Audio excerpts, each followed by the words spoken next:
तुला राशि वालों, अब चित और पट दोनों आपकी होंगी। हर तरफ से आपको लाभ ही लाभ प्राप्त होगा।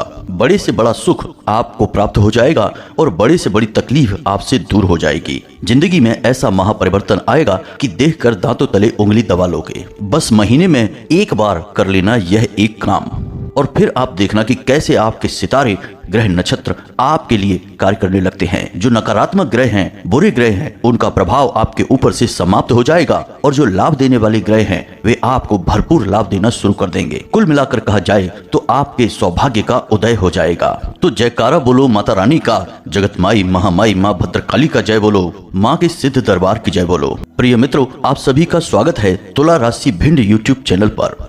एक ऐसा कार्य है जिसे लोगों ने अब तक छुपा कर रखा है। जो इसके बारे में जानते हैं वो कभी किसी को नहीं बताते हैं, और इस कार्य को करने से दिन दूनी रात चौगुनी तरक्की हासिल करते हैं।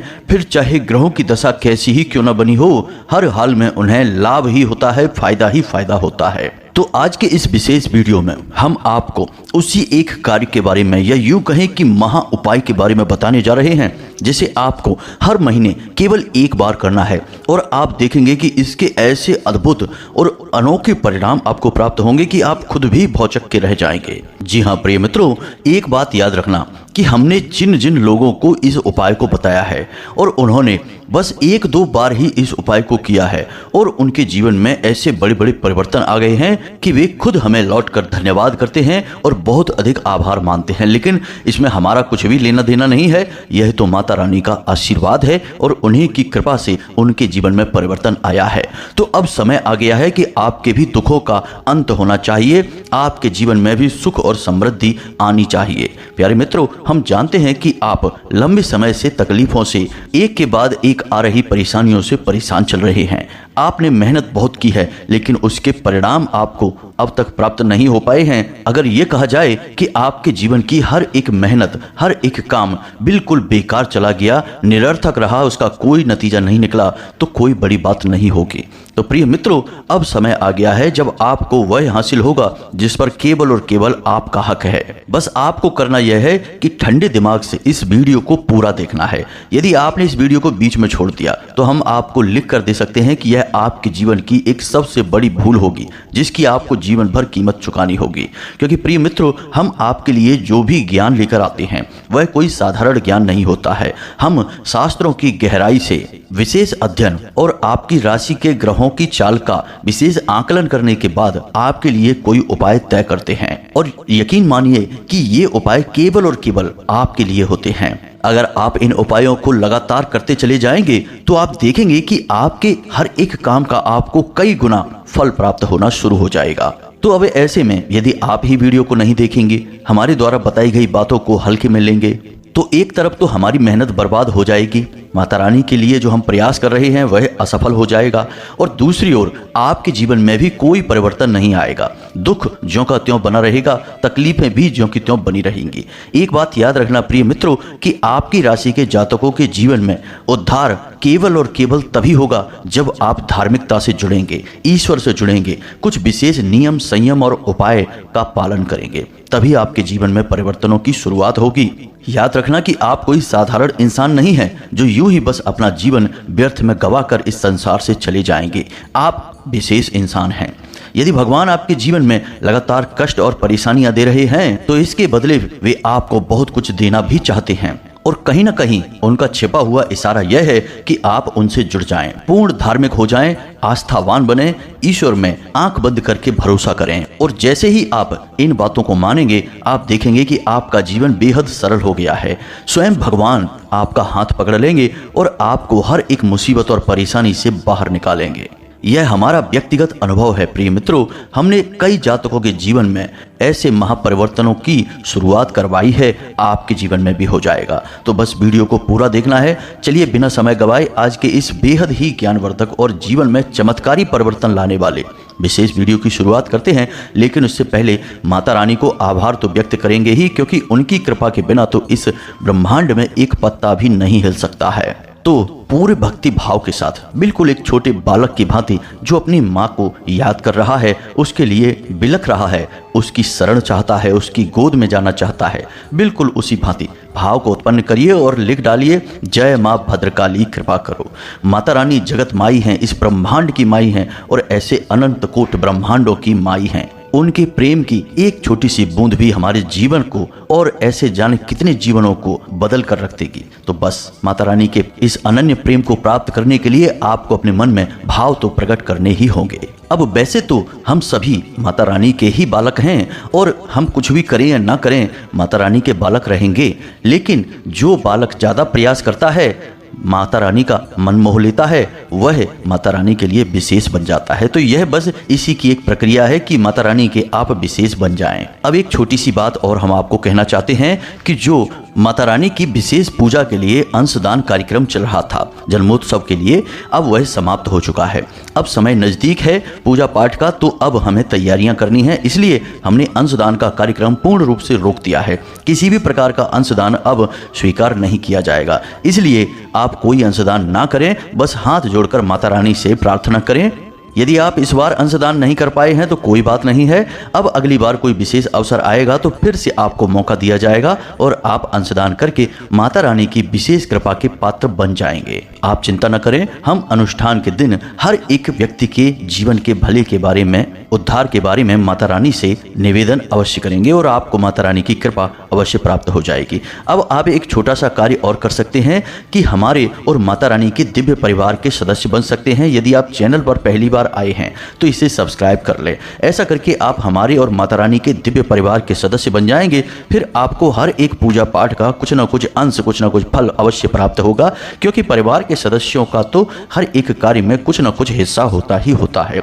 तो चलिए चैनल को जल्दी से सब्सक्राइब करिए, फिर आगे बढ़ते हैं। तो मित्रों, आपको बताते हैं कि वैसे पूरा महीना जो 30 दिन का होता है या 31 दिन का होता है, कितने भी दिन का हो, हर महीने में एक तारीख ऐसी होती है जो हर एक जातक के लिए, हर एक इंसान के लिए बहुत खास होती है। अब वह तारीख कौन सी है, आप ध्यान से समझिए। जिस दिन आपका जन्म हुआ था, जी हाँ मित्रों, जैसे कि आपका 21 तारीख को जन्म हुआ है, तो आपके लिए हर महीने की 21 तारीख बहुत ही खास है। जैसे कि आप अपनी कुंडली बनवाएंगे, किसी भी प्रकार का ज्योतिष ज्ञान हासिल करना चाहेंगे, तो आप अपनी इस 21 तारीख को अवश्य बताएंगे। ज्योतिष शास्त्र की नज़र में आपकी पहचान, आपका अस्तित्व यही आपकी जन्म की तारीख से ही तय होता है। यहीं से आपका नाम, आपका जीवन, आपका विवाह, आपका कैरियर, आपकी नौकरी, काम धंधा, व्यापार, सब कुछ ज्योतिष शास्त्र में तय किया जाता है, या यूं कहें कि पता लगाया जाता है। यानी कि जिस दिन आपका जन्म हुआ वह तारीख आपके लिए बहुत विशेष है और वह दिन भी आपके लिए बहुत विशेष है। अब आपके लिए हम कुछ ऐसे शक्तिशाली उपाय बताने वाले हैं जो आपको इस दिन करने हैं। यानी कि आप अपने जन्मदिन की तारीख वाले दिन भी कर सकते हैं, और जो दिन था, जैसे कि मंगलवार के दिन आपका जन्म हुआ तो मंगलवार के दिन भी कर सकते हैं। तो इस तरह आपको महीने में 3-4 दिन वो मिलेंगे और एक आपकी जन्म की तारीख का दिन मिलेगा। अब यदि आपके पास समय का अभाव रहता है तो कोई बात नहीं, आप अपने जन्म की तारीख को याद रखें। इस दिन इस उपाय को करेंगे तो आपको बड़े ही चमत्कारी परिवर्तन प्राप्त होंगे, और महीने में केवल एक बार आपको यह कार्य करना है। तो अब ध्यान से सुने कि यह उपाय कौन सा है और इसके काम करने का तरीका क्या है। लेकिन सबसे महत्वपूर्ण कि इस उपाय के नियम, विधि विधान क्या है, क्योंकि कोई भी उपाय बिना किसी नियम के, बिना किसी विधि विधान के कर दिया जाए तो उस उपाय का कोई महत्व ही नहीं होता है। अब इस बात को साबित करने के लिए एक छोटी सी बात आप समझिए कि कहते हैं कि गंगा जी में स्नान करने वाला हर इंसान अपने पाप कर्मों से मुक्त हो जाता है और सीधे स्वर्ग जाता है। तो इसका मतलब यह हुआ कि गंगा जी में रहने वाले सारे जीव जंतु अपने पाप कर्मों से मुक्त हो जाएंगे और सभी के सभी स्वर्ग जाएंगे, उनके कर्मों के बंधन कट जाएंगे।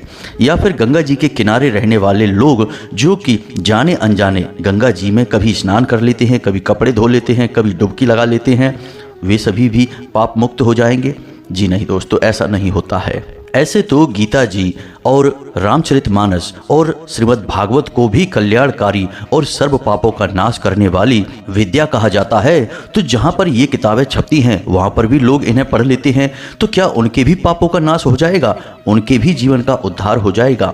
नहीं मित्रों, इसके लिए स्वयं श्रीमद् भागवत में ही एक श्लोक है जिसमें कि स्वयं भगवान श्री हरि विष्णु इस बात का जवाब देते हैं। और इसका जवाब मिलता है धुंधकारी प्रसंग में कि जब स्वयं गोकर्ण ने श्रीमद् भागवत का पाठ किया और धुंधकारी का ही उद्धार हुआ।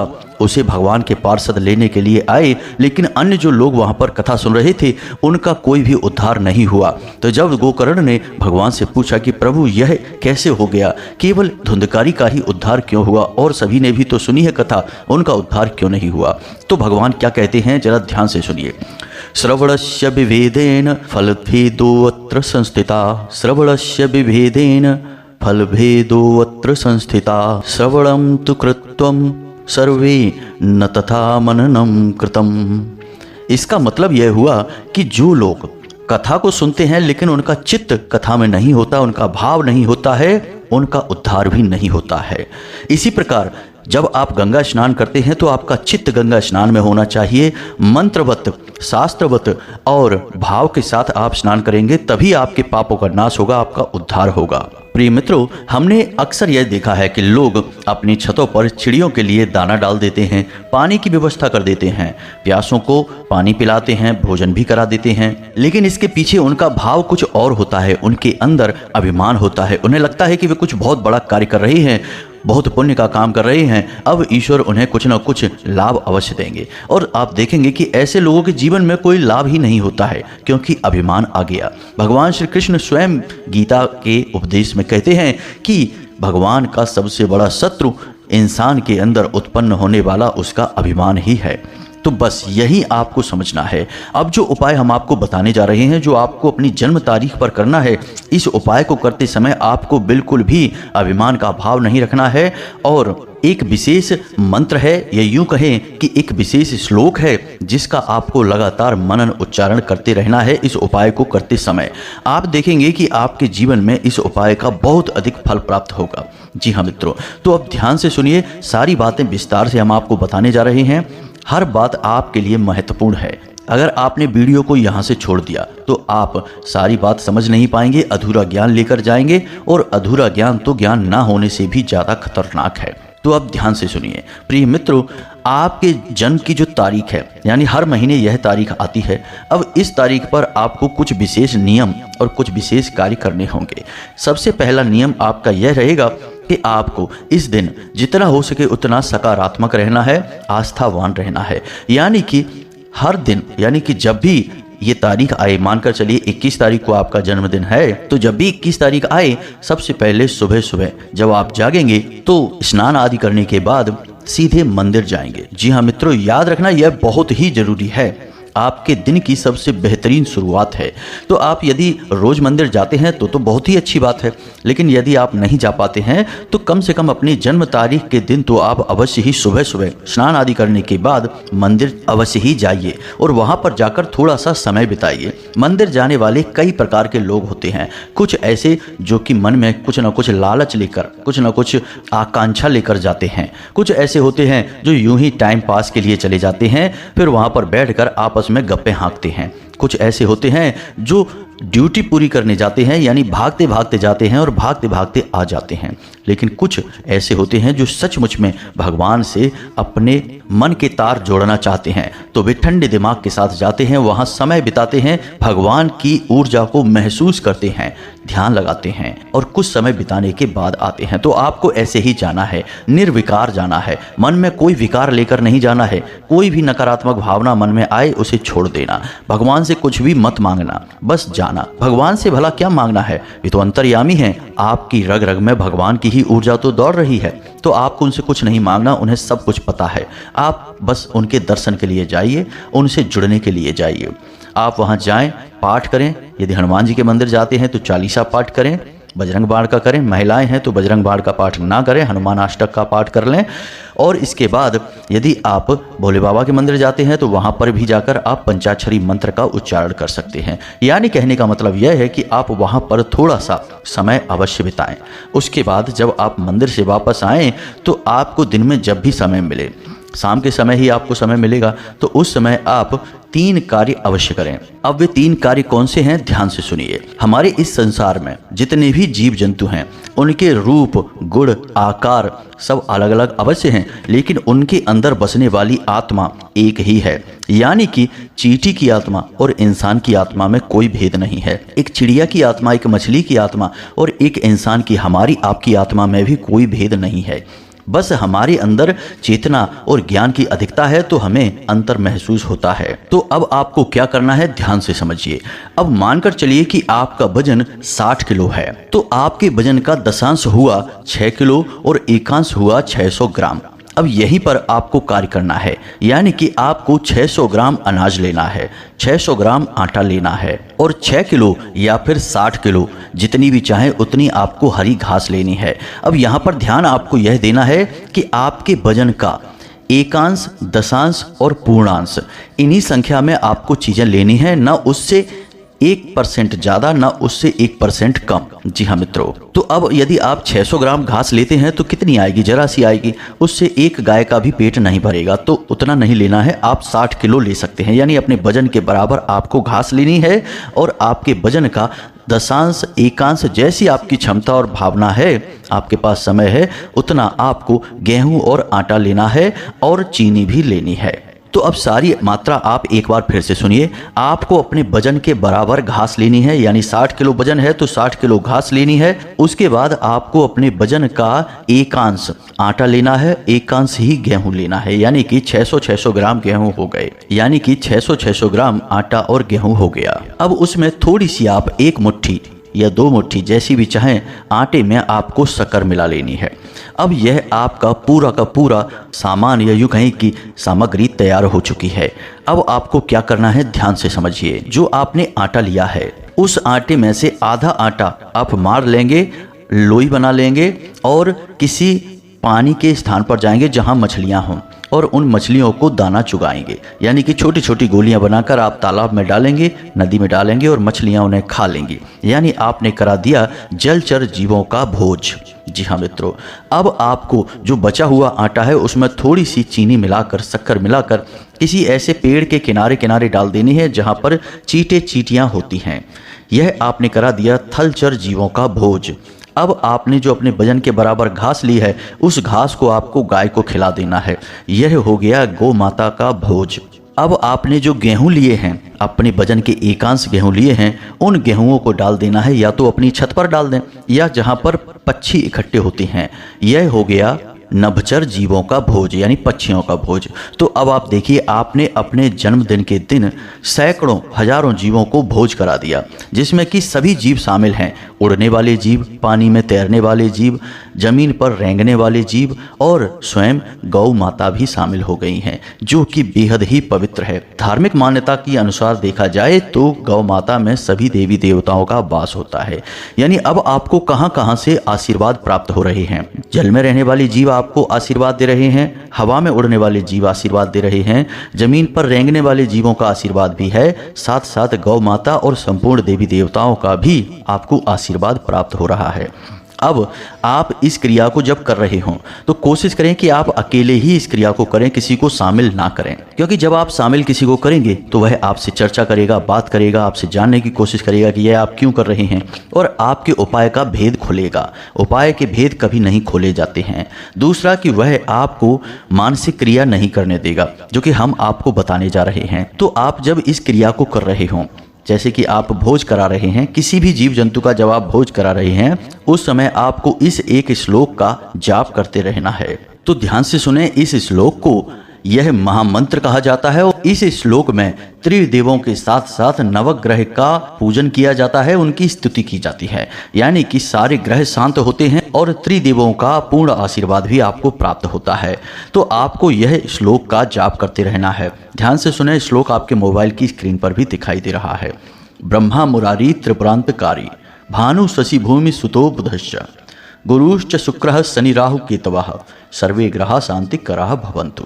आप इसको लय के साथ गा सकते हैं। ब्रह्मा मुरारी त्रिपुरांतकारी भानु शशि भूमि सुतो बुधश्च गुरुश्च शुक्रः शनि राहु केतवा सर्वे ग्रहा शांति करा भवन्तु। अब इस श्लोक को आपको मन ही मन उच्चारण करते रहना है जब तक कि आपकी यह क्रिया चल रही है। प्रिय मित्रों, आप यकीन मानिए कि आप पहले दिन ही इस उपाय को जब करेंगे तो ऐसे अद्भुत चमत्कार होंगे आपके जीवन में कि दुख और तकलीफ तो ऐसे गायब हो जाएगा जैसे कि कभी था ही नहीं। अब इस श्लोक का जाप आप उपांशु करेंगे। उपांशु का मतलब यह है कि केवल बड़बड़ाएंगे, यानी ओंठ तो आपके चल रहे हैं लेकिन शब्द आपके बाहर नहीं आ रहे हैं, क्योंकि ऐसी पवित्र चीज़ें किसी और को नहीं सुनाई जाती हैं, उन्हें अपने अंदर मनन किया जाता है, उच्चारण नहीं किया जाता है। जैसा कि हमने कहा कि यह एक महामंत्र है और मंत्र का मतलब होता है जो मन के अंतर मन में चल रहा हो, यानी कि जो मन के अंदर है वह है मंत्र। तो आपको इसे मन के अंदर ही घुमाना है, इसका वचन करना है। उपांशु चिल्लाकर नहीं और ना ही मन के अंदर अंदर, यानी मुंह ऐसे चलाना है, ओंठ चलने चाहिए, आवाज बाहर नहीं आनी चाहिए। उम्मीद है आप समझ रहे हैं कि हम आपसे क्या कहना चाहते हैं। बस इस एक उपाय को आप करिए। आप जब इस उपाय को करेंगे तो आप दूसरे दिन से ही इसके परिणाम महसूस करेंगे। आपके पास हर एक दिव्य शक्ति का आशीर्वाद है, हर एक जीव को आपने भोज करा दिया है।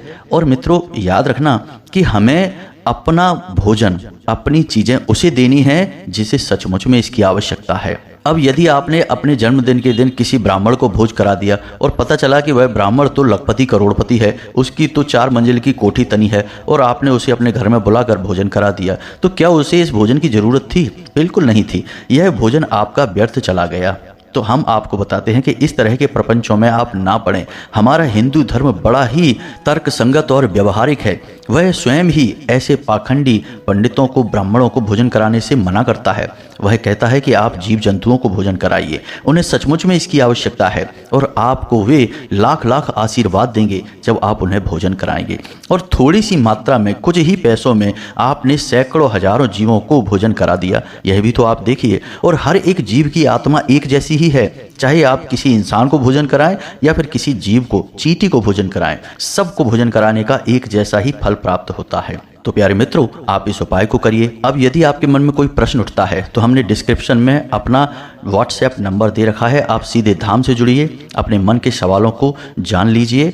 कॉल नहीं करना, क्योंकि कॉल पर बात कर पाना संभव नहीं है, व्यस्तता रहती है और हमारे पास अभी इतनी व्यवस्था नहीं है कि हम सभी के प्रश्नों के जवाब फ़ोन पर दे सकें। तो आप व्हाट्सएप करके अपना मैसेज छोड़ दें, हम जब आपके मैसेज को देखेंगे तो आपको जवाब निश्चित तौर पर मिलेगा ही मिलेगा। इसी के साथ साथ कमेंट बॉक्स में जय माँ भद्रकाली कृपा करो अवश्य लिख देना। वीडियो को लाइक करके और दूसरे ज़रूरतमंदों को भी शेयर अवश्य कर देना। इसी के साथ साथ आज की इस वीडियो को विराम देते हैं। हमेशा हंसते रहें, मुस्कुराते रहें, सकारात्मक रहें। याद रखें कि माता रानी की आपके ऊपर पूर्ण कृपा और आशीर्वाद है, क्योंकि आप अब हमारे और माता रानी के दिव्य परिवार के सदस्य बन चुके हैं। मिलते हैं अगले ज्ञानवर्धक वीडियो में, तब तक के लिए धन्यवाद। जय माता की, जय माँ भद्रकाली।